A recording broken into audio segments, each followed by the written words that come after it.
Here's the thing. The venture capital industry hasn't changed much over the last 40 years. Most VCs still use investment models and processes originally developed in the 1970s. Instead of rigorous analysis, investors often apply a mix of intuition, gut feeling, or rules of thumb. And while there's an abundance of capital for tech investments, there are also many more entrepreneurs and many more failures. So if intuition works best, why do so many startups fail? According to CB Insights, the number one reason is because the market doesn't need the product. How do some companies generate powerful products and services that many customers can't live without? Several years ago, we began to research the phenomenon called habit-forming companies. Companies whose products and services are used regularly, from Facebook to Slack, WeChat to Instagram, and Pinterest to Spotify. Our research was focused on one question: how can you detect a breakout company when it only has a few thousand of users? Introducing the Raving Fans model. So what is this Raving Fans? Raving fans compulsively use products and services, drive word-of-mouth referrals, and passionately reject competitor offerings. Raving Fans is an algorithm that is designed to look for three things. 1.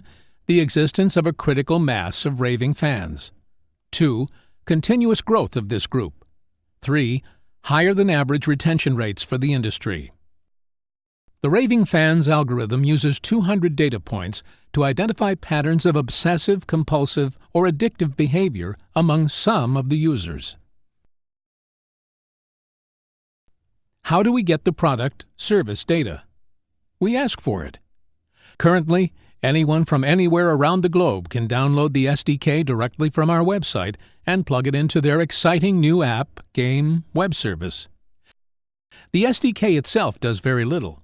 It generates a unique user ID and then pings our backend every time this user starts and ends a session. This data is then used to populate over 200 data points, using our proprietary algorithm to seek answers to questions like what % of active users are using the product between 6 a.m. to 8 a.m. The algorithm also takes into account category benchmarks.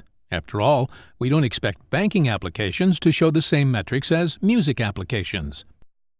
Why don't we plug into your existing data analytics? Because they currently don't present the unique user information, even though they all have it. In the not-so-distant future, we expect that to change, and that will also make our testing process much more expeditious and seamless. Just a reminder, the Raving Fans doesn't say if your product or service is good or not, and we certainly keep your score private. We only look for the existence of a critical Raving Fans mass that is growing and has high retention rates. Another reminder, a high Raving Fan score does not mean that if a business has its share of raving fans, its future is set and success guaranteed. But it does mean that these entrepreneurs have found a recipe, whether intentionally or not, that few others before them have found. Once the SDK is in place, Raving Fans will collect data for 3 weeks and then analyze results. If the company's Raving Fan score is high, it means you've got a really exciting product, and we'd love to explore an investment option. Let your data tell the tale. If you've found a way to delight your customers, don't waste time in endless pitches and relationship-building exercises. Raving Fans lets you focus on building your business, while your success speaks for itself. Geography, gender, education, experience, connections, religion.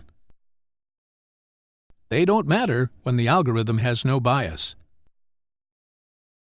Good luck!